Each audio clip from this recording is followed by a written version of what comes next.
mo kí gbogbo wa kú dédé àsìkò yìí. Mo kí wa pé a kú oṣù tuntun, oṣù March.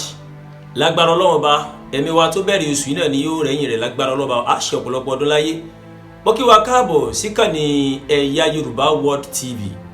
Ìtàkùn ayélujára tí ń ṣe bí torílẹ̀. Adúàgbòlúwa Tóyìn Bàbágboyà lórúkọ mi. Lórí fọ́nrán kan tí ó jáde lánàá tí Alhaja Kafilat Kaola tí wọ́n gbé jáde wípé àwọn kan láwọn àṣàrà ìlú ayé tí wọ́n lé àwọn káàkiri yẹn àwọn assassin tó jẹ́ pé mọ́tò náà ń tẹ̀ láwọn kó tó di pé àwọn padà yà síbì kan. Ìbéèrè tí mo wá fẹ́ bẹ̀rẹ̀ ni pé ta ni fi kú Alhaja Kaola káàkiri? Ta lẹni tó fẹ́ gbẹ̀mí ológun ọmọ? Ta lẹni tí ń gbìyànjú àti dẹ́mi èèyàn pàtàkì láwùjọ? Ta ló ń gbìyànjú láti dẹ́mi wọn légbodò? Ẹ rí pé lẹ́nu ọjọ́ mẹ́ta yìí ó ní awuyewuye lọ láàrin Alhaja Kafilat Kaola àti bàbá wa Akeugba Gold tó di pé wọ́n ń tàwọn síra wọn lórí ayélujára. Oríṣiríṣi ìrúwísí làwọn èèyàn ń wò. Báwọn kan ṣe ń bi Alhaja Kaola, ilé àwọn kan sọ pé bàbá Akeugba Gold alábòsí ni, làwọn kan sọ pé wàhálà Alhaja Kaola pọ̀. Ibẹ̀ kọ́ lèmi lọ. Ṣùgbọ́n kí n tó sọ̀rọ̀, mo fẹ́ ká farabalẹ̀.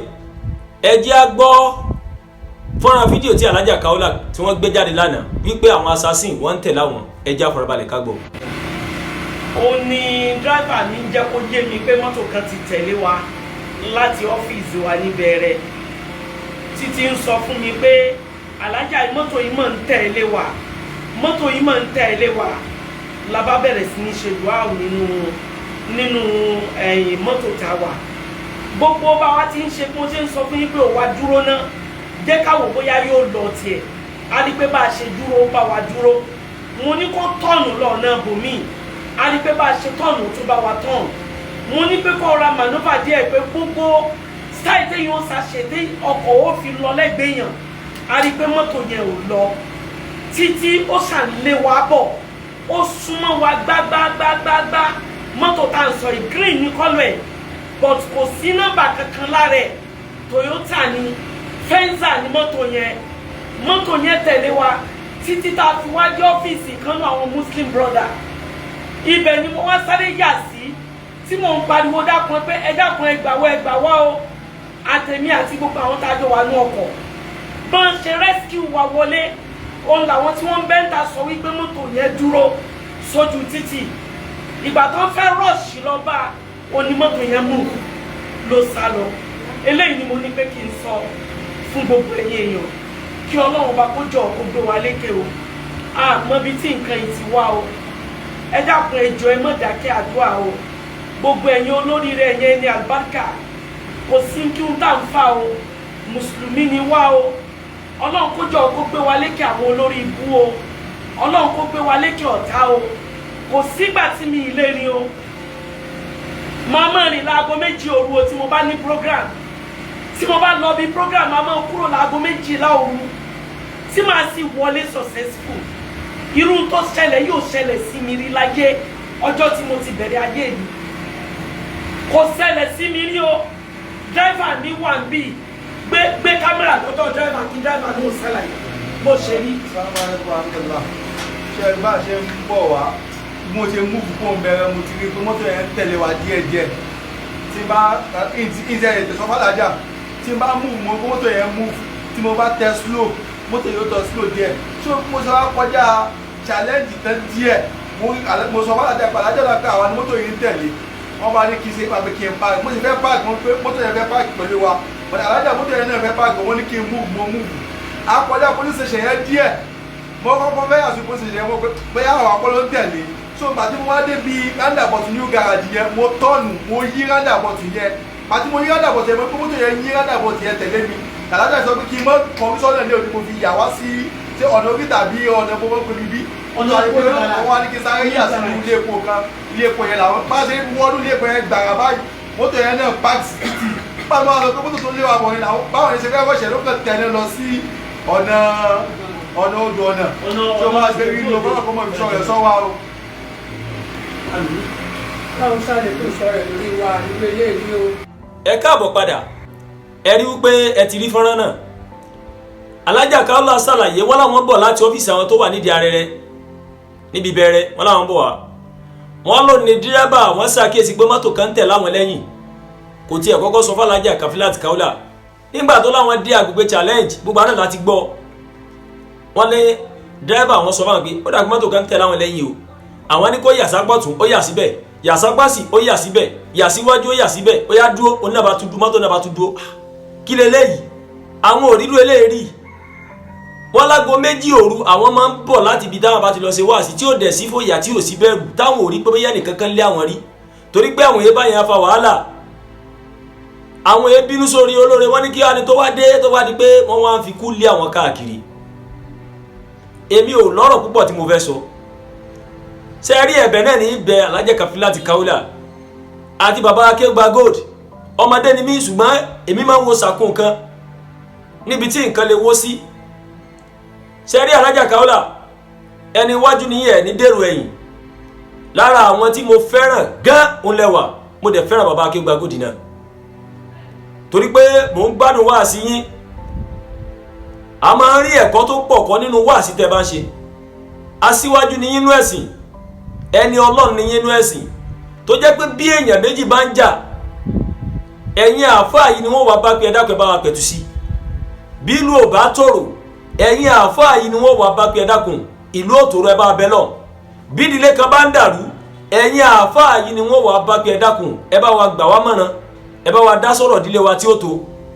káwárí wípé ẹ̀yin tẹ́ ẹ jẹ́ bí olórí ẹ̀sìn táwọn wò láwòkọ́sí ká tó wá rí pẹ́ tó wá ń jà ẹ̀bẹ̀ níbẹ̀ yín ẹ dákun ẹ fi èdè nú ẹ fi èdè gbogbo ara gbogbo tó lè kó fàjà arẹ́májà ò sí ajá má parí ni ò dáa torí pé mi máa ń sọ bí èèyàn bá jẹ́ olólùfẹ́ ara èèyàn ọ̀nà táwọn èèyàn ó máa gbà táàrin èèyàn ó fi dàrú onú ó máa sáré ẹ rí wípé nígbà tí Alhaja Kafilat Kaula nígbà tí ẹ fẹ́ ṣe Maulud mo rí nínú flyer nígbà náà pé bàbá Akeugba Gold òun lẹ pè lóníwàásí ẹ wá dẹ́kun ẹ dábọ̀ ó yẹ kẹ́ mọ̀ pé àwọn ọ̀tá kan ti ń gbìyànjú wọn ti ń gbé ọ̀tẹ̀ lábẹ́lẹ̀ ó lè já sàsí ó lè jọ́rọ̀ ẹnu kò sí ọ̀nà tí àwọn ọ̀tá ò lè gbà láti fi dàrin olólùfẹ́ méjì rú lórí àwọn tí wọ́n wá ń lépa Alhaja Kafilat Kaula pé àwọn gbọ́dọ̀ mú kó lẹ́nisẹ́ àwọn ó pa ọ̀tá wọn ní ẹjẹ́ afura o àwọn àgbàbọ̀ wọ́n ní ìfura lóògùn àgbà wọ́n ní pánsá ò fura pánsá ajá ò fura àjájì wọ́n ní bí onílé ò bá fura olè ní oko gẹ́gẹ́ bí mo sọ pé olólùfẹ́ kìí ṣe gbogbo ẹni tí yẹn bá ń fẹ́ra ẹ̀ lèyàn pẹ̀lú olólùfẹ́ Alhaja Kafilat Kaula ni mo jẹ́ mo nífẹ̀ẹ́ wọn gan kìí ṣe gbogbo ẹni tí yẹn bá nífẹ̀ẹ́ ni pé àwọn jíjọ fẹ́ra no olólùfẹ́ lẹ́yìn àti bàbá Akeugba Gold lẹ́jọ́ jẹ́ àwọn ọ̀tá wa máa wọ́ ọ̀nà gbọ́dà ọ̀dà ìjà ti wà láàrin wọn ẹni ká wá lu opportunity ká fi dáràn sí Akeugba Gold lọ́rùn tá a bá mú ẹ̀mí Alhaja Kafilat Kaula lọ wọ́n lè máa mú bàbá Akeugba Gold gẹ́gẹ́ bíi prime suspect pé òun gẹ́gẹ́ ní afurasí torí pé Alhaja Kafilat Kaula ni wọ́n jọ nígbàmí sí omi òtó tí ń jà rìnrìn lórí ayélujára inú mo sọ pé ẹ gbọ́dọ̀ fura ẹ wọ́n ti Mohbad ó lè jẹ́ àwọn kan ni wọ́n lọ́wọ́ tó gbọ́dọ̀ o ẹni tó súnmọ́ ẹjẹ́ ká fi dáràn sí lọ́rùn torí pé wọ́n tọ̀ pé òun àti Naira Marley wọ́n jọ nígbàmí sí omi òtó ẹja hàn lè mọ̀ tábà hàn lè mọ̀ àwọn Naira Marley wọ́n kọ́kọ́ mú torí pé òfin ti fìdí ẹ̀ múlẹ̀ pé adọ́ ti fìdí ẹ̀ múlẹ̀ pé wọn ò lọ́wọ́ ń bẹ̀ ibẹ̀ kọ́ mọ́ lọ tá a bá fura àwọn tí wọ́n ò gbọ́dọ̀ o ìjà ti ṣẹlẹ̀ láàrin Akeugba Gold àti Kafilat Kaula o ẹja dáràn sí Akeugba Gold lọ́rùn kọ́ mọ́ wọ́ kiri só nìkan ni yóò máa ṣètò lórí rédíò wọ́n máa fún lẹ́bùn ẹ máa báwọn èèyàn rẹ̀ wọ́n máa bínú ògo gan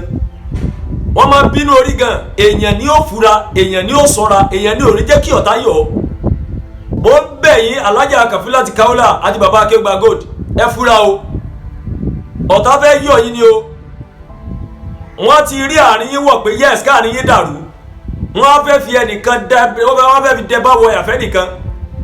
ìgbà tá a bá gbẹ̀mí Alhaja Kafilat Kaula torí kìí sẹ́yìn ẹ̀yin ò ní máa kí wúwú kan bí kìí ṣe yíyè tó bá tún kú ọ̀la tó bá gbìyànjú bá wọn gbẹ̀mí yín àwọn ní ó yà kú tọmọtọmọ ẹ ní bá wọn kúkú ọ̀wọ̀wọ̀ lágbára ọlọ́wọ́ lánàá oṣù Ramadan tá a wà yìí ṣùgbọ́n ẹ fura wọn ò pé táwọn bá dáràn táwọn gba ẹ̀mí ọ̀tá yìí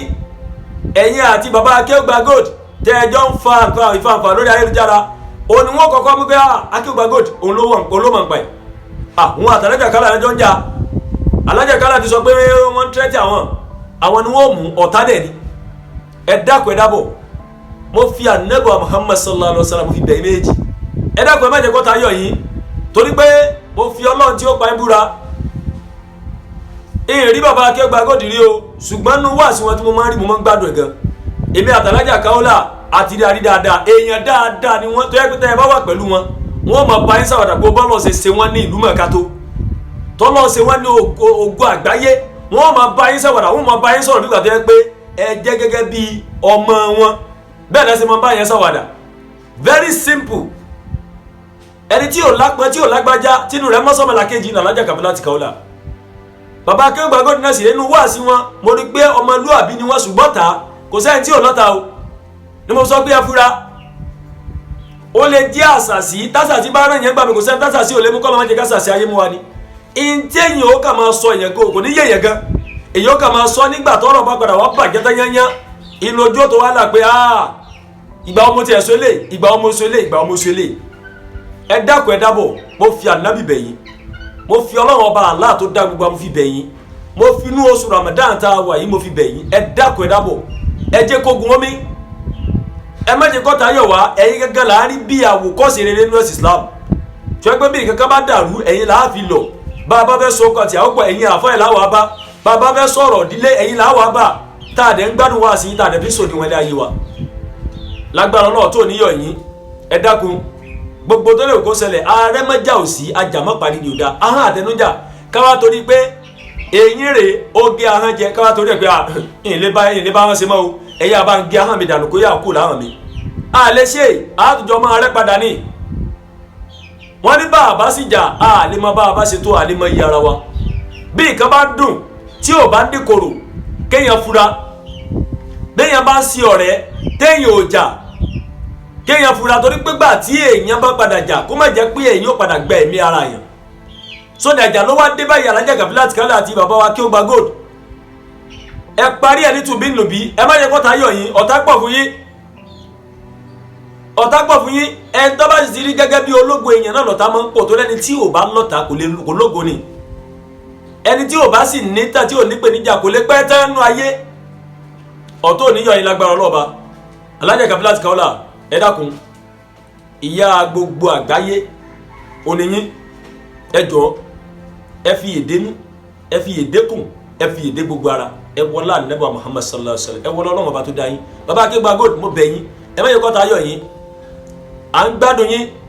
wàláhì bẹ́ẹ̀ bá ṣe wá sí ẹ discriminate ẹ ṣe kìrìsìtẹ́nì kan ní ẹníṣẹ̀ṣẹ̀ ni ẹ̀yin ẹ sínú àwọn tí ń jàjẹ́ ẹ̀sìn pé ẹni tí ó bá ti ṣe Islam yóò wọ náà ni o yóò ṣe kíní kan ni o ẹ ń ṣe wá sí tí mùsùlùmí kìrìsìtẹ́nì oníṣẹ̀ṣe tán náà rí ẹ̀kọ́ kan tàbí méjì dìmú bẹ́ẹ̀ tán rí kọ́ Ọlọ́run gbàdúrà ẹnì kọ̀ọ̀kan wa ẹ ṣe pọ̀ tí àwọn kan ní Ẹ̀yà Yorùbá World TV àdúrà gbà Olúwatóyìn Bàbágboyà lórúkọ mi bẹ́ẹ̀ ṣe wò wá ẹ má gbàgbé láti máa bá wa like láti bá wa share rẹ̀ kó kan Alhaja Kafilat Kaola àti bàbá Akeugba Gold ẹ wá kọ́mẹ́ǹtì ẹ bá ń fi àdúrà ràn wọ́n lọ́wọ́ kí ọ̀tá má yọ̀ wọ́n kí kò òjijì kó má wọlé tó Alhaja Kafilat Kaola ká má fi dáràn sí bàbá Akeugba Gold lọ́rùn gbogbo ẹni tí bá ń rokú ẹnì kọ̀ọ̀kan wa lọ́wọ́ mọ́sàbá wa já ọkọ̀ ẹ̀mí ẹni náà bẹ́ẹ̀ ṣe wá wò wá yẹn ẹ má máa gbàgbé láti lọ sórí YouTube ẹ sáàtì Ẹ̀yà Yorùbá World TV ẹ wá bá wa tẹ notification bell kẹ́ subscribe sórí YouTube wa kẹ́ tó máa tẹ notification bell láti máa mọ àwọn ètò wa lọ́kọ̀ òjọ̀kẹ́ tó bá ti ń gorí ìkànnì yìí lágbára Ọlọ́run èmi àti rẹ̀ àníṣàláì ní o àdúrà Olúwatóyìn Bàbágboyà lórúkọ mi ẹni ká ní ọjọ́ rere o a kó oṣù tuntun adẹ̀kú oṣù Ramadan lágbára Ọlọ́run èmi wa tó bẹ̀rẹ̀ náà ni ó parí ẹ̀ lágbára Ọlọ́run bá o.